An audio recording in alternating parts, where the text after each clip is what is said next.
You're listening to the Crew Talk Podcast, a conversation about chasing growth.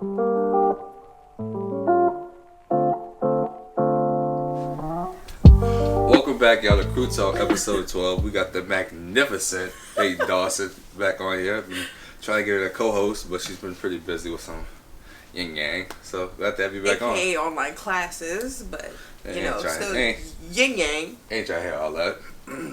So how's classes been going?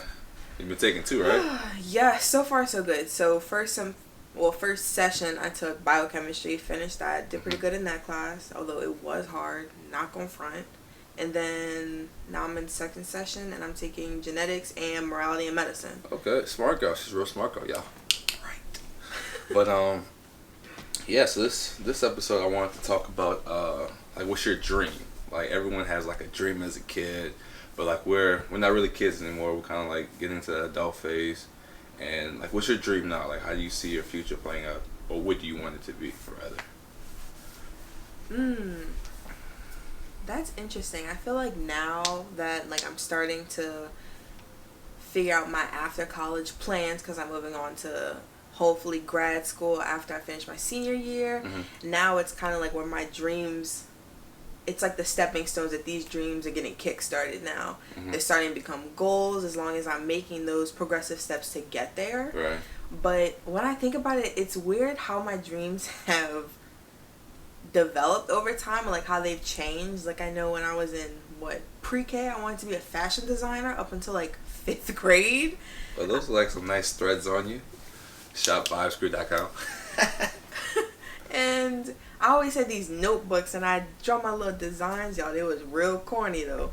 But I don't remember ever seeing that. Really? No. That's probably because they was in between my classwork. There was my little sketches sense on the side.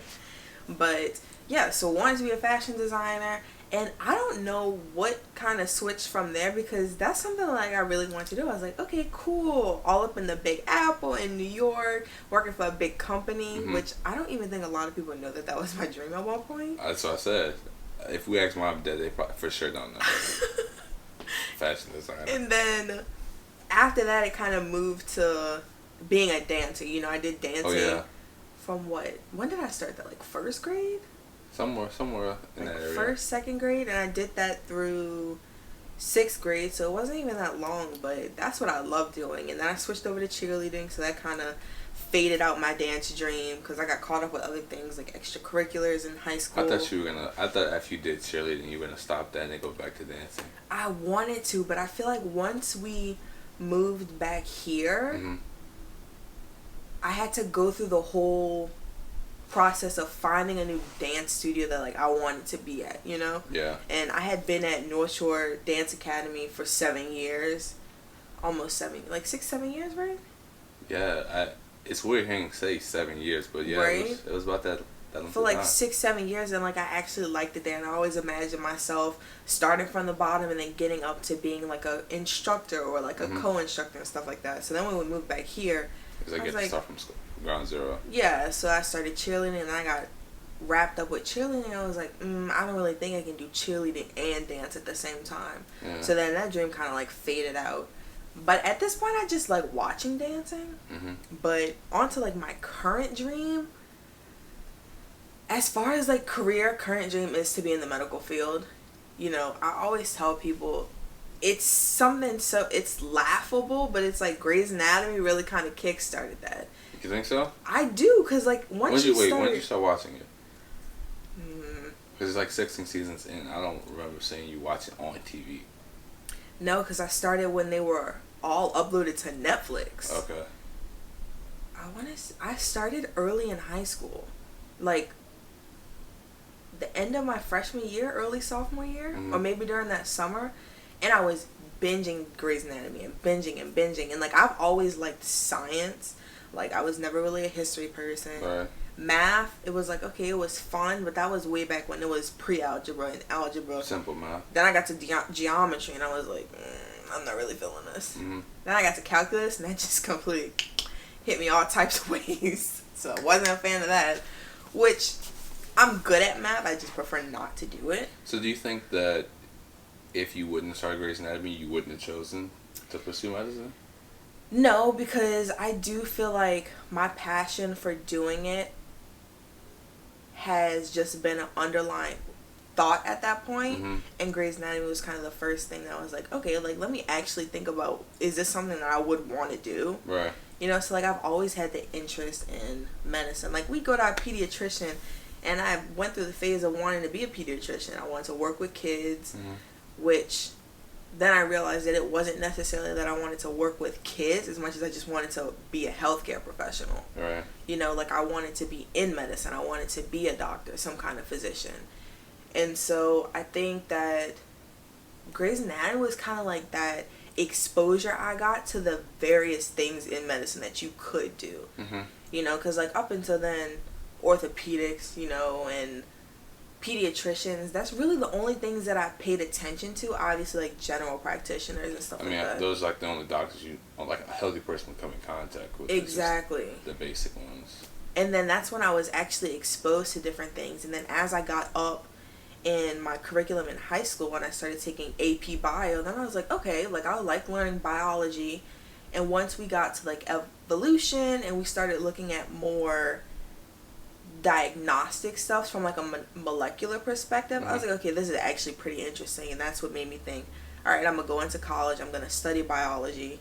Got to college, started on the biology track, and I was like, there's all these majors. And so many people were like, you always end up changing your major.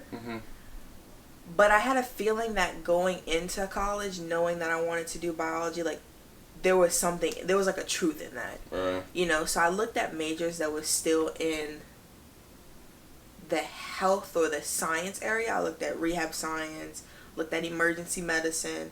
Wasn't really feeling that, and I was like, okay, I actually like learning about biology.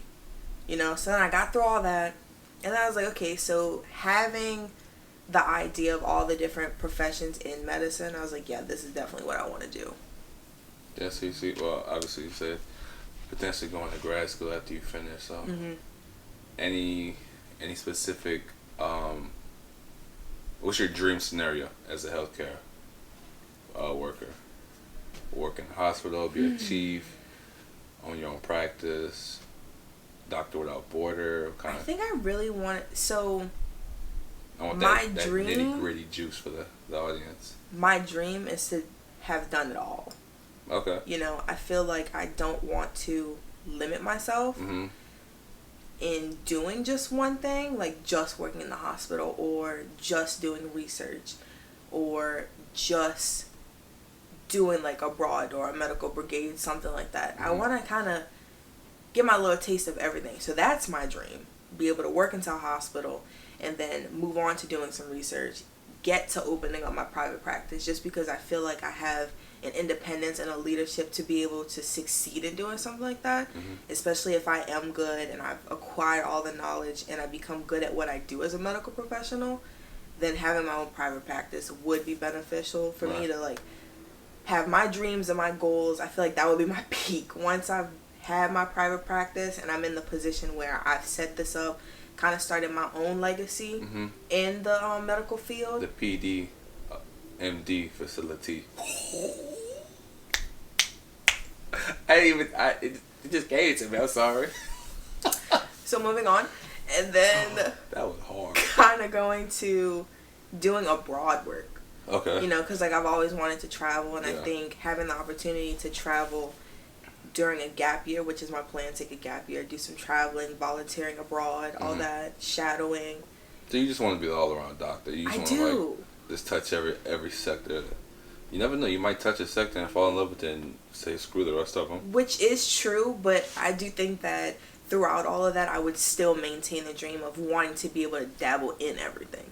You know, because once I've reached that point where I've acquired all the knowledge, passed my boards, you know, I'm at that point where I had this opportunity to do different things with all of my licenses and certifications. Why not take that opportunity? Right, I feel that. You know, we've been in school for so long, so that's why when a lot of people are like, oh my god, medical school is so long, you sure you want to go through that? It's like, yeah, just because I've always like strived to have more knowledge. Like our parents always tell us, if you have the opportunity to do it, do it. It's like, yeah, I might get tired, but there's always going to be that underlining passion to just learn more. And you have a very little chin. Stop. Oh my god, that's hilarious. Do you remember when people used to do the little chin shelving pictures? They'd be like, no. Remember this? Don't do that anymore. I'm gonna do that when I pass my boards. You can get you in a picture. And hopefully they take your accreditation on spot. So yeah, that's my dreams. Dabbling in everything, career goals, just being a medical professional, traveling, having private practice, everything like that. And then just on a personal level, I would say my dream is to just feel, not necessarily feel satisfied, just because I believe that you can always strive for more and you always have the opportunity to do more. Right. I don't want to end up feeling complacent in what I'm doing. Like, oh, I'm kind of just going through the motions. Like, it is what it is now. But I do want to always feel fulfilled. I think my dream, like, as far as personal growth, is just to feel fulfilled. So that's where I'm at. What are your dreams? Well, thanks for asking. I've been sitting here patiently, ready to talk. But I have two. The first dream, kind of like a personal one, is just be financially free. And what I mean by that is, like, I want to just be able to not have to be like, oh, I can't do that because it's going to cost this, or I'm not able to help them because I have to worry about these bills, or I would love to go there but I can't afford it. I just want to just get to the point to where, like, not saying that, like, money isn't an option, but, like, if there's an experience out there that'll, like, bring me some kind of pleasure, or I'm able to use the money to help someone else have an experience like that, I just want complete financial freedom. And I think that, I mean, I feel like that's a dream for a lot of people, but that's like that's basically like the main thing. Because, I mean, you can do a lot of things with your life and not be financially free. Yeah, that's very true. So, and then my other dream is, I really want Vibes Krewe to, like, it doesn't have to be famous or have 1 million subscribers or 1 million followers, which would be nice, but I just really want it to get to the point where there are so many people working and contributing, making, like, great content, whether that's videos, documentaries, podcasts. I just want to have, like, a great team of people putting, like, positive content out there that can help people, inspire them to either get out of a bad situation or look into a new career path, or just, like, if they're having a bad day, they can be like, okay, I'm gonna go watch Vibes Krewe, and like, that's what they turn on after school, and it makes them feel better. So just working hard every day, trying to get this brand to be at a level where it can help more people than just the people I know. So those are the two things that. Going off of your first dream, you said that you want to be financially free. What is something that you would want to do, let's say, either right now or within 5 years, if money wasn't an option? Money wasn't an option.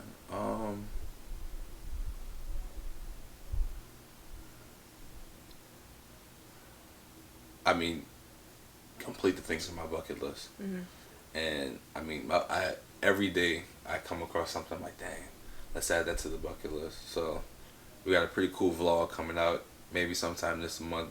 I don't want to tell them what it is yet, but it's definitely gonna be a check off the bucket list. But yeah, if money wasn't an option, I'd probably go down that list and every day try and knock something off of it, whether it was skydiving, seeing the Great Wall of China. I'd love to go to Monaco and see the Grand Prix. Tons of different things, but yeah, just, like, accumulate a bunch of experiences, so when it's all said and done, I'm just sitting in my rocking chair. I have a bunch of stories to tell the people around me. I feel like that kind of goes hand in hand with my dream of feeling fulfilled. In the same sense, you being able to check up all your things on your bucket list because money isn't an issue, that would give you your own fulfillment. Right. So that's cool. So we talked about, like, how you came to set the dream that you want right now. What are steps that you're taking every day or every month to, like, inch closer to that dream? I would say just reevaluating my headspace, like on the simplest level, just because I know that I have the passion for that Headspace, dream. sponsor us. I know I have the passion for that dream, but kind of frequent checks to reignite that fire. Mm-hmm. You know, like there's a lot of I think that's very self-aware, because some people, like, you might set a dream and then you get so like tunnel vision towards the end of it, things may be hitting you and piling up and making you like not even want to get there anymore. And I think going off of that is where the exhaustion and the time period between starting medical school and ending at the point where I can have my own private practice, that's where all that comes in. Right. You know, because it does take a while. I mean, you're getting certified to provide healthcare. Obviously, it's not going to be a short-lived journey, you know? So just being able to reignite that passion and remember why you want to do that would make that time period seem a little shorter. I mean, obviously, it's still going to seem long, but it just makes every step intentional rather than just being like, oh, I got to do this, or I don't feel like doing that. It's more like, I have to do this because of this. And I feel like being able to just reevaluate where I'm at and kind of check in with myself is definitely going to help in the med school application process, just because there's so much, it's so intricate. Yeah, you know, with applications and just making sure that all of my essays that I write and everything, my personal statement, I'm really able to put myself on the table, you know, to be able to have the passion and know that I want to do that, but to be able to relay it in a personal statement, write it, and kind of have them hearing my own story in what I write. I feel like being able to reflect and know what I want to do is going to help me translate that into what I write in my applications. I think it's a very fine line between having to work hard through tough obstacles that may come up and recognizing things that are negatives that can like actually deter you from the objective. So like, say like med school, it's gonna be late nights studying, a ton of like stressful hours and situations where like you don't know if you're gonna do well, or you may be nervous because like something big is coming. I think that's completely different than someone going through it and them going over a bunch of material and they're like, I'm not even interested in any of this, or like, I'm doing all this schooling and then I'm gonna have to be on call and I'm gonna have to be up all hours of the night. I feel like it's a very fine line between hard work and perseverance and then just like blindly chasing something. Yeah, I would agree with that, but as long as I keep reigniting that fire, I think I'll be good. For me, the things that I focus and like put in front of myself to like help me achieve my dreams, just the fact that the two things I want to do are strictly passion based. So the fact that I'm very passionate about having great experiences and like living an awesome life so that I can spread joy to other people and tell them about my experiences, that's what drives me to become financially free. So to get to that step, I'm going to have to acquire a career path that's going to give me the funding to do that. So I'm also passionate about helping people in that sense, like me trying to spread positivity. So that kind of plays into the part of me wanting to be a doctor as well, because a doctor is the ultimate healer. So obviously I'm going to med school this year, and like that's a step in the right path. And just like you said, checking in, making sure like this is what I want. But at this point, I'm committed to it, and from here on out, it's just hard work. So in terms of the financial freedom, acquiring a job, and working hard towards getting that career completed to become financially free. And then for my other passion, which is to make Vibes Krewe a household name, it's just, like I said, doing what I love. I love talking to people, getting their perspectives. I love having experiences. I really like making videos. I don't feel like when I was younger, I'm definitely not the kid who had the camera when he was 5 recording, but I always like having fun and trying to somehow like have something in the event be memorable, and then having mom record us all the time. All the time, y'all. Can we just take that for a second? I think that subconsciously, I wasn't holding the camera recording it because she was always doing it. And once she stopped like when I was in high school, and that was because like she would mostly record like me playing football and things like that. Someone else was doing it. So like every time in my life that I was doing something that I wanted to look back and remember, someone was recording it. And I'm at the point I don't have a photographer or a personal cameraman, so like now I'm doing it. So it kind of makes sense looking back on it that way. But yeah, just the passion of recording memories and doing something that someone else can look at and enjoy. It's kind of like the passion behind the channel. And just staying committed, weekly things, working on the social media, trying to meet new people and have them be a part of the journey. That's just like little steps that I'm taking. Yeah. Can you think back, or do any particular experiences come to mind that you think kind of drove you to have those dreams of being financially free, or making Vibes Krewe a common household name? So the financial freedom thing, I mean, it's in your face. We talked about it in the last podcast about like money being a tool to achieve happiness, but it's in your face every day. We live in America, a capitalist country, so it's like growing up middle class and below class. There are a lot of things that you see on TV that you can't have, or that you can't afford, or there may be things out there that you have no idea about just because like they're not in your present space. So I mean, every kid, like, maybe not every kid, but when I was young, I was like, I want to be rich one day. So maybe that was a little bit of it, but also going to Yale and being exposed to people who were financially free just because of who they were born from kind of made me it made me want to be those parents. I want to be the parent who has done a lot, worked hard to get it, so that the next generation doesn't have to work as hard. Generational wealth. Yeah. So that's kind of where that came from. And the Vibes Krewe thing, I like to think that I have a lot of original ideas, but to be completely honest, I don't think anyone has original ideas anymore. And if you do have one, you probably are going to become a billionaire. So most of my ideas that I get are my twist with my perspective on things that I've seen. So for the YouTube channel, I mean, I watch a lot of YouTube. There are a lot of vloggers out there that I like to watch. Never saw myself being the guy holding the camera talking to it. But one group that comes to mind is Yes Theory. I really like how they have a message, and that message is basically the script for every video that they make.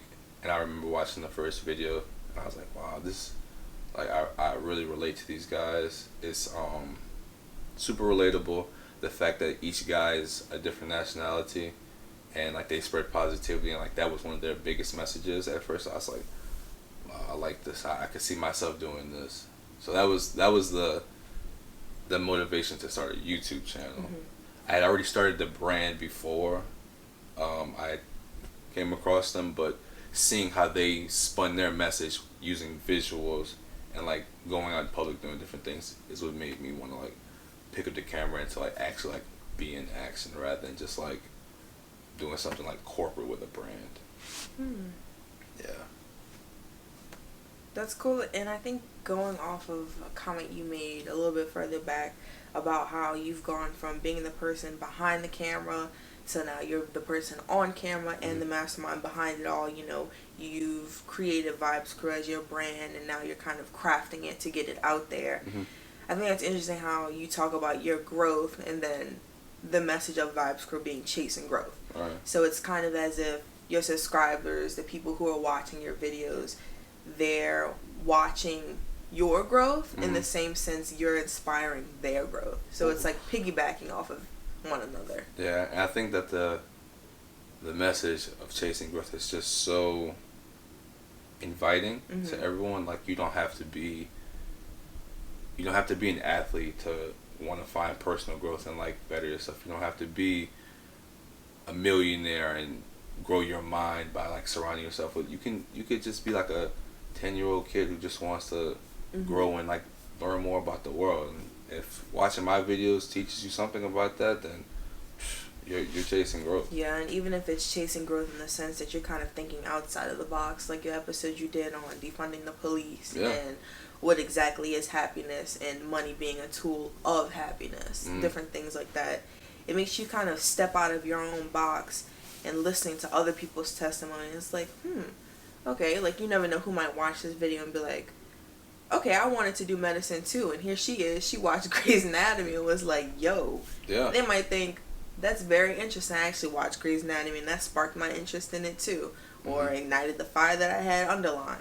I mean, no, like without even like bringing this topic up, you talked about how like you grew out of dance, out of cheerleading, into the dream that you want. So like everyone experiences some kind of like event that causes them to shift their perspective and grow into a different person. The person I am right now is different from the person I was 2 years ago. And I just feel like learning more about yourself and trying to figure out what that dream of yours is a growth process in itself. Yeah, absolutely. And even just how you said with your dreams changing, being okay with your dreams changing, that's growth. You know, just being confined to that box where you just have one dream and you're uncomfortable stepping out of that and moving on, you know, chasing the end goal of you just being your best self. Doesn't matter what kind of dreams might fall in line with that, but in the end just have, like I said, that self-fulfillment, whether I even end up in the medical field, because who knows, anything can change, but I'm pretty confident that that's my passion. You know I have that passion for that. I don't think there's anything wrong with someone having a dream and it, I hate to use the word fail, but like the dream never comes true. There's nothing wrong with that, but what is wrong is that if it doesn't come true, that your life is over and you have nothing else you're looking forward to, because that might be the moment where you figure out what you were really meant to do. When, say you spend 7 years dancing, thinking that you're going to be a professional dancer, then just a simple move of where you live completely changed that. Yeah. And now you're on a different path. So there's nothing wrong with dreams changing, or if they don't come true, it's all about moving on to the next thing. Yep, absolutely. Well, on that, I think it's a good note to end on, re-emphasizing that, you know, whatever your dreams may be, always knowing that you're chasing your own growth, your personal development, and who you want to be at the end of it all. That's awesome. So this was Crew Talk episode 13. We're in double digits now, so we got the ball rolling. Thank y'all for watching. I'm Tim. And I'm Payton. We'll catch y'all in the next one.